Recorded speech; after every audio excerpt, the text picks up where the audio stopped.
핫싸움의 첫 번째 인물은 김용민 최고위원입니다. 김용민 최고위원 자신의 당선을 두고 이분께 이렇게 감사를 전했습니다. 초선으로 최다 득표.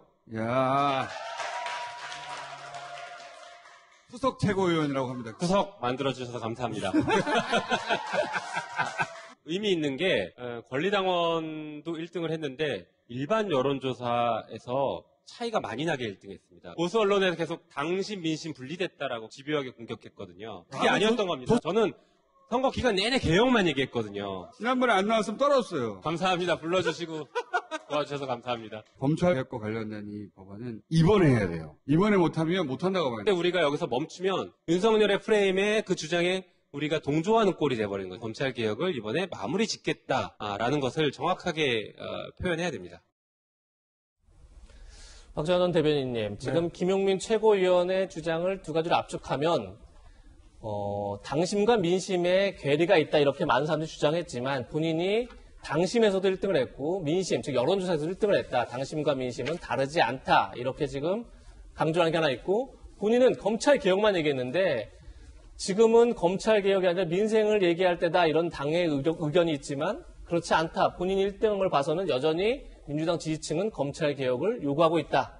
이렇게 두 가지 주장에 대해서 박정환 전 대변인은 어떻게 보십니까? 일단 김용민 최고가 얘기하는 게 지금 당장은 뭐 무엇을 통해서 어느 것이 옳다라고 확인할 수 있는 방법은 없으니까 글쎄 뭐 그게 옳다라고 생각하시면 계속 김용민 최고는 뭐 그렇게 주장하면서 가는 게 맞겠죠. 그리고 그 주장이 당내에서 우리가 국민들한테 얼마나 받아들여질지는 저는 뭐 남은 향후 있을 민주당과 대통령의 움직임 그다음에 대선 결과를 통해서 나오리라고 보여집니다. 그런데 지난 보궐선거 이후에 나왔던 민주당의 여러 모습 중에서 특히 우리 김용민 최고가 보여지고 있는 모습들이 저는 민주당이 나가는 길에 이게 뒷바람 순풍을 불어주는 건지 아니면 걸림돌인지 잘 모르겠습니다만은 그래도 일반 국민들이 볼 때는 다소 불편한 면도 좀 있을 거고요. 본인이 얘기했던 것처럼 검찰개혁 빨리빨리 해가 이번 보궐선거의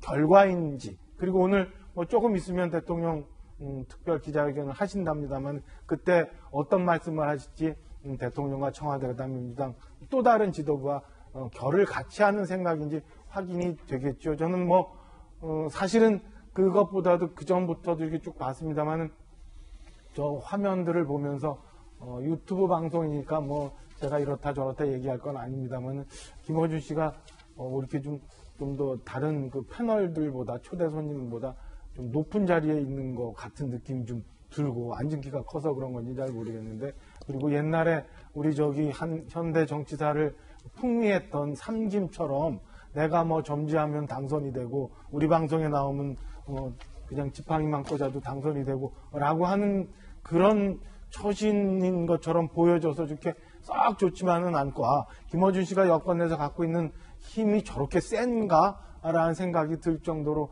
화면을 보면서 오히려 김용민 최고가 이렇게 저렇게 말씀한 것보다는 김어준 진행자의 행동과 행태가 더 눈에 띄었다는 말씀을 좀 드리고 싶습니다.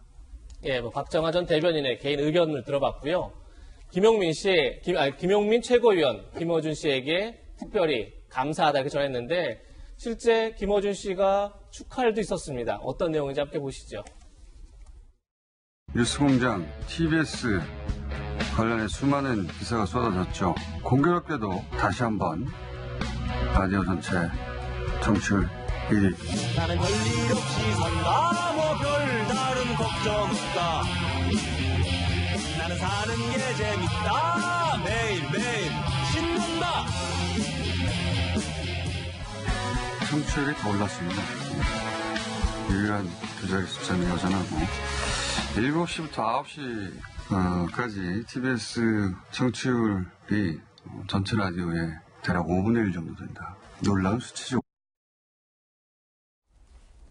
네, 김어준 씨의 방송 뉴스공장이 다시 한번 청취율 1위를 했다. 이걸 자축하는 그런 이제 방송을 들으셨는데 실제 올해 1차 조사 때 11.8%에서 올해 2차 조사 때 12.4%로 오히려 0.6%포인트 올랐다. 이렇게 강조하면서 다시 한번 자축했습니다. 이에 대해서 여당은 어떤 반응을 보였을까요? 김어준 씨를 옹호해 왔던 정청래 의원 이런 글을 남겼습니다. 김어준 뉴스공장 청취율 1위 축하합니다. 무도한 공격이 있음에도 국민들은 여전히 김어준의 뉴스공장을 사랑하고 있다는 반증이다. 김어준 잘했어. 축하해. 이렇게 각별한 응원의 글을 남겼는데요. 윤태곤 실장님. 네. 김어준 씨 뉴스공장이 특히나 4.7 재보궐선거를 앞두고 여러 논란을 불러일으켰었죠. 그러다 보니까 공영방송의 어떤 공정성, 객관성 논란도 있었는데 그럼에도 불구하고 올해 1차 조사, 2차 조사 다 청취율 1위를 했다. 대단하죠. 자축했다. 네, 예. 대단하고 4.7 선거 이후에 오히려 막 시비가 붙고 논쟁이 붙었으니까 더 홍보 효과도 늘어나고 뭐 우리도 자꾸 다루니까 여기에 대해 가지고 뭔가 관심도가 더 높아지는 건 분명할 건데 네, 공영방송 제가 몇 번 말씀드렸고 이제 그 기준이랄 게 같은 것이냐.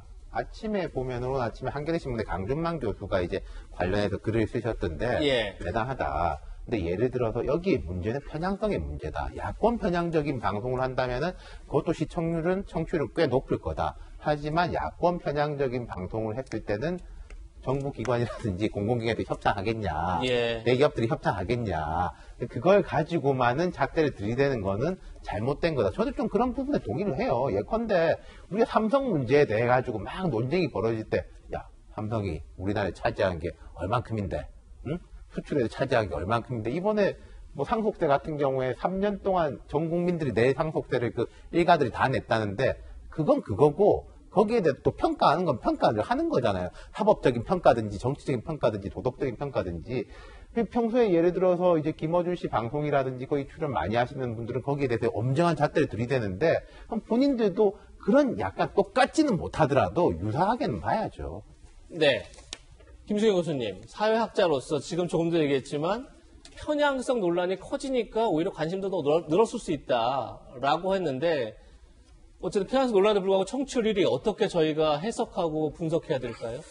어쨌든 인기가 많은 것만은 맞는 것 같아요. 애써 그 수치를 이렇게 폄하할 필요는 없다고 생각이 예. 듭니다. 많은 사람들이 듣는 건 사실인 것 같은데, 근데 청취율이 높다고 해서 지금 문제가 되고 있는 그 방송의 편향성 문제가 완전히 해결되는 것은 아니잖아요. 사실 뭐 선정적으로, 자극적으로 혹은 뭐 한쪽의 편만 들어서 우리가 뭐 청취율이라던가 시청률을 높이고자 마음만 먹으면 할 수 있지만 언론의 공공성이라는 게 있기 때문에 그렇게 하지 않는 거잖아요. 특히나 이제 김어준 씨 같은 경우에는 패널로 출연하는 게 아니라 진행자로서 이 프로그램을 운영하는 것이기 때문에 패널보다도 훨씬 더 좀 더 공정하고 편향되지 않은 시각들을 균형을 잡아주는 역할을 해야 되는데 사실 어느 정도는 대놓고 좀 이 지금의 여당 쪽을 밀어주는 듯한 아까 그 김용민 수석 최고위원의 경우도 봤지만 뭐 아예 고맙다, 감사하다는 말도 하고 있잖아요. 그만큼 어쨌든 여당을 좀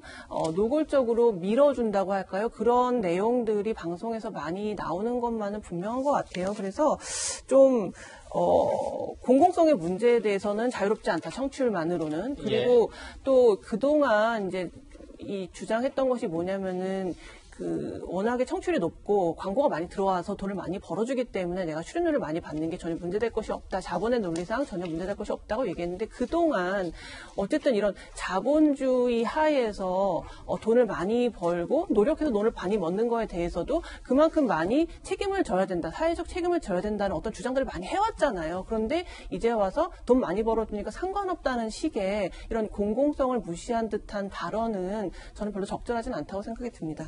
예. 조금 전 김어준 씨가 청취율 1위 소식을 전하면서 별일 없이 산다 이런 노래를 틀고 그 노래 가사 보니까 매일매일 신난다 뭐 이런 가사도 있던데 그런데 이 청취율 1위를 자축한 날 공정성 시비에 대해서 이런 평가도 나왔습니다.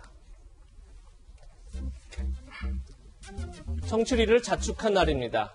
조금 전에 들으신 것처럼 2021년 서울 수도권 청취율 조사에서 12.4%의 청취율로 1위를 기록했다. 정치 공세에도 3년 넘게 최강자의 자리를 고수하고 있다. 이렇게 자축을 했었죠. 그런데 같은 날 지난 7일입니다.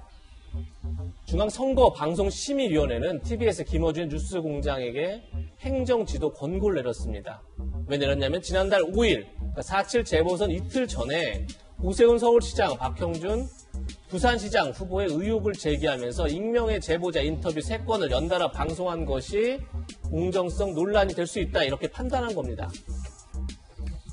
당시에 선거방송심의위원 내부에서는 의견이 엇갈렸다고 합니다. 선관위 추천위원은 15년 전 기억을 토대로 의혹을 반복적으로 제기한 건 사실상 선거에 영향을 미치렸던 선거운동이다. 따라서 중징계해야 된다 이렇게 의견을 냈다는 거고, 반면에 TBS 측에서는 반론을 후보 캠프 측에 요청했지만 거부하고 심의를 제기한 건 일부러 그런 것 아니냐 이렇게 의혹을 제기했다는 거고요. 결국 선거방송심의위원회 내부 경론 속에서 행정지도 경징계를 내렸다는 겁니다. 손정혜 변호사님, 물론 행정지도는 법정 제재보다는 경징계인 거죠. 법정 제재 같은 건 주의나 권고를 줬을 때는 훨씬 더 이제 중징계다 이렇게 표현하는데 경징계가 내려졌습니다. 근데 다만 선거방송심의위원회 내부에서도 위원들 간의 의견이 굉장히 엇갈렸다고 그래요. 중징계를 줘야 된다. 아니다. 이건 경징계로 가야 된다.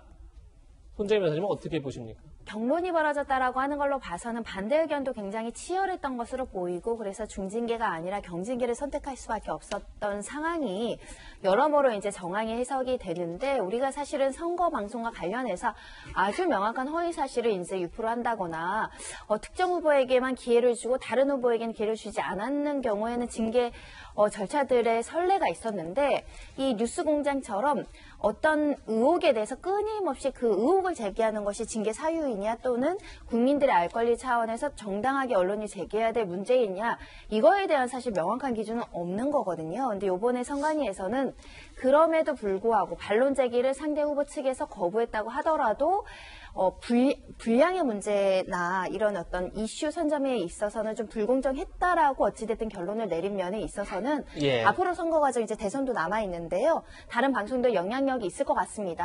의혹을 제기하더라도 어찌됐든 불량이라든가 이슈에 있어서 공정을 기해야 된다라는 이번의 결정에 대해서 많은 방송국들이 참고하면 좋을 것 같고요. 김어준의 뉴스공장 측에서도 아마 징계를 받아들이지 이것을 다툴지는 모르겠으나 향후의 선거 과정에서 가져야 되는 공정성에 대해서 다시 한번 살펴보는 계기가 되길 바랍니다.